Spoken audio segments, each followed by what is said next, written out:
People don't need to be saved or rescued. They need knowledge of their own power and how to access it. This is where science and spirituality meet. Join us as we deep dive into topics and share tools to empower yourself along your soul's journey. Hi, everyone. Welcome to today's episode of Deep Dive Soul Talk with Lisa and Wendy. And in today's topic, we're going to be talking about fear as a motivator or a blocker. Yep. Yeah. Fear. Fear. Right. Fear is the number one lowest negative energy, isn't it? It is. It's completely draining. I mean, when I think of fear, on its negative side, it can just immobilize you. I've heard one person I will never forget, years and years and years ago, was in a state of fear and said, "I'm seizing up." And I thought, I never heard that, but that's what fear can be like. And fear is everywhere. It's in our news, it's in other people, it's in our systems and how we operate in the world. Yeah. In the past few years have just triggered so much fear of the future, fear of stability. Fear is just, that's such a tricky one. Fear. And I don't know. I think of it like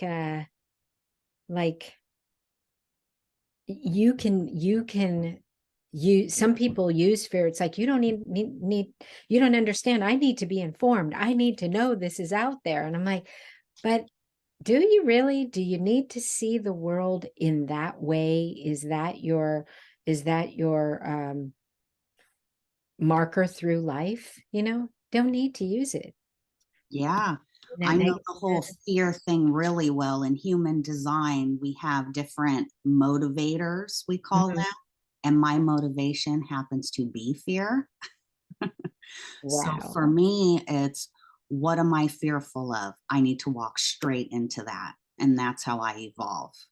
Right. And I think, even if you don't have fear as a motivator, I think anybody can really relate to that, because that's how we get outside of our comfort zone, is stepping into fear. Something that we're not comfortable with sometimes can catapult us into such great evolving. It could really evolve us, because then we look back and go, gosh, that thing I feared, I conquered that. And that feels good. And that's what we're saying too. There is this negative side to fear. There's this positive. As one who is, that's your focus, or that's your piece in human design, I want to ask you, Wendy, how do you navigate it? Do you do process of elimination? Do you say, hey, what's the worst thing that can happen? How do you use it? Well, I'll use our podcasts and YouTube videos as a perfect example.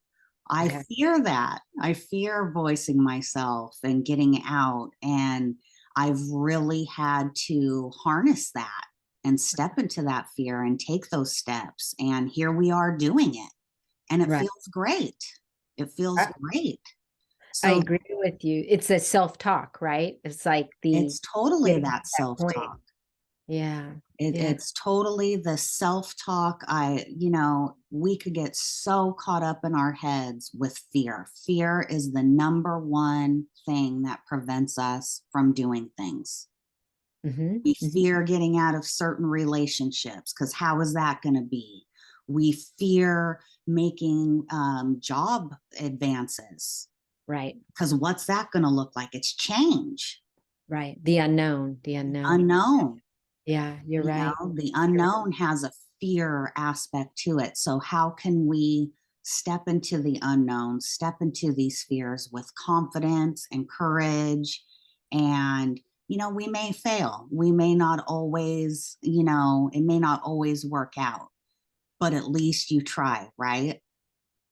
If you think of any great athlete or any great person that has made a mark in history, made a mark in their personal life, or a big milestone, they've had multiple setbacks, multiple piece is where they're racked in fear. I can't move forward, um, and failing, right? But you keep trying, you keep speaking up, you keep doing for yourself. I just want to hit it, and I think you said it. Fear can immobilize us, and for years or even a lifetime, right? Mm-hmm. It's that cushion, like, well, at least I know what I know. Now, in the negative sense of fear, it can look like such as outbursts of anger, right? Because what we're doing in essence is creating a blocker or a boundary. If I am the kid, I like to call it the stoop kid, the kid on the stoop that goes, and barks at everybody in the neighborhood. It's like, not to go past that point with that person. For me, I can say when fear has showed up for me, it's been shyness, like, yeah, let's just make me invisible. So that kind of goes away.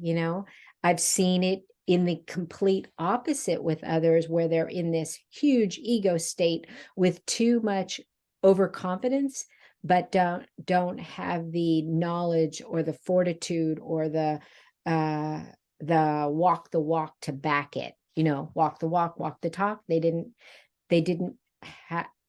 prepare themselves, and then bam, fall on their face and fail again.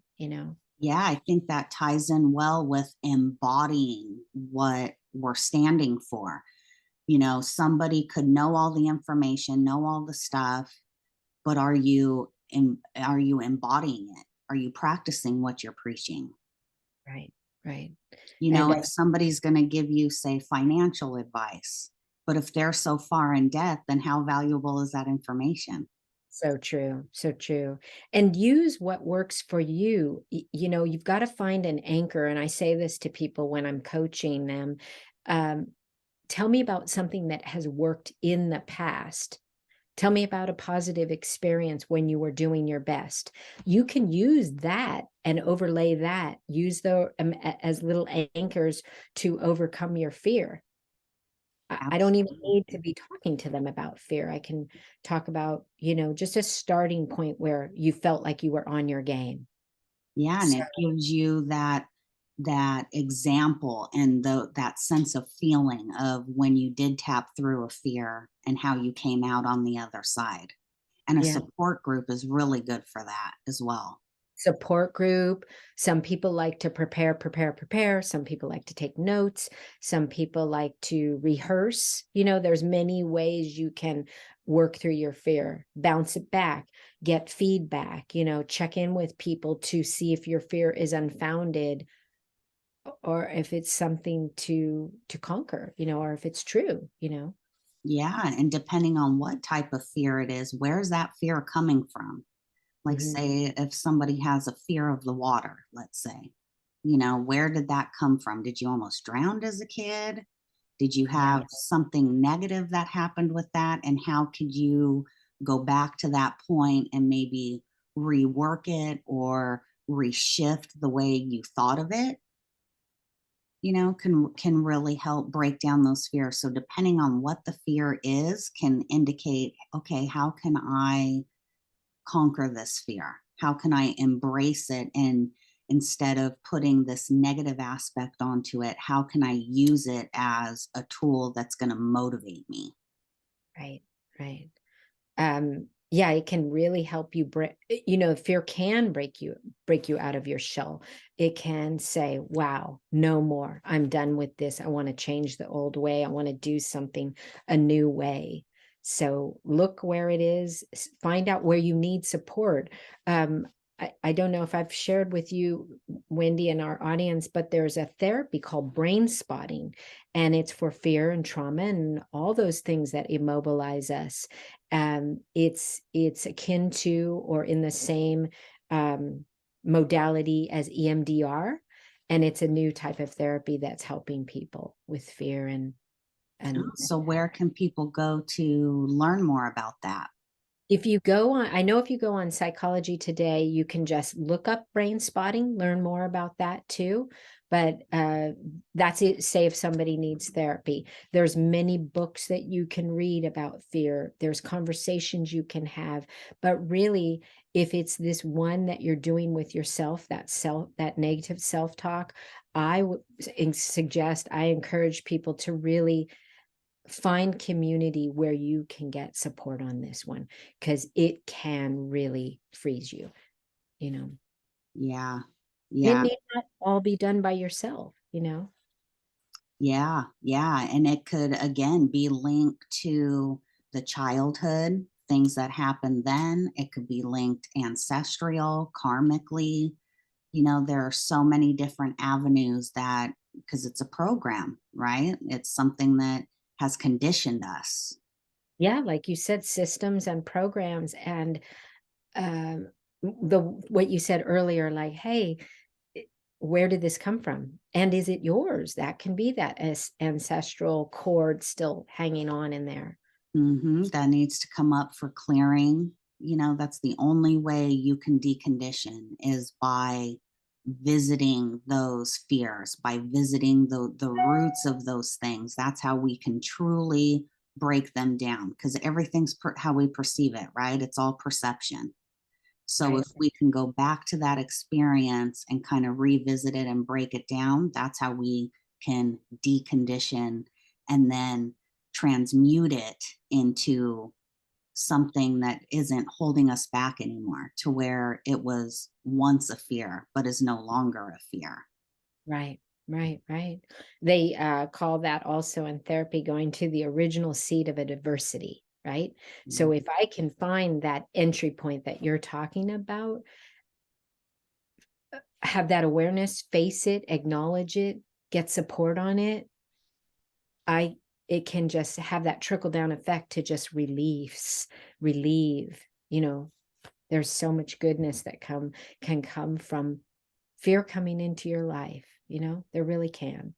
Yeah, it's so can be so healing and so therapeutic. Yeah. Yeah. Thank you for having another great talk with me. I love these topics, Wendy. I'm so glad we do this. And to our community, we're going to keep on talking. We're going to keep sharing our voice. Overcoming our fear is why we're here doing this podcast. So thank you for being with us. Yeah, we are real live versions of breaking down fears, right? So true. Thank you so much for tuning in, everybody. And if there's any topics you want us to hit on, please comment, send us an email. Yep, yep. We'd love to touch on topics that you would love to hear about. Great point. Yeah, we definitely welcome that. Thank you, everyone. All right. Thank you for tuning in on another episode of Deep Dive Soul Talk, and we'll see you on the next one. Bye for now.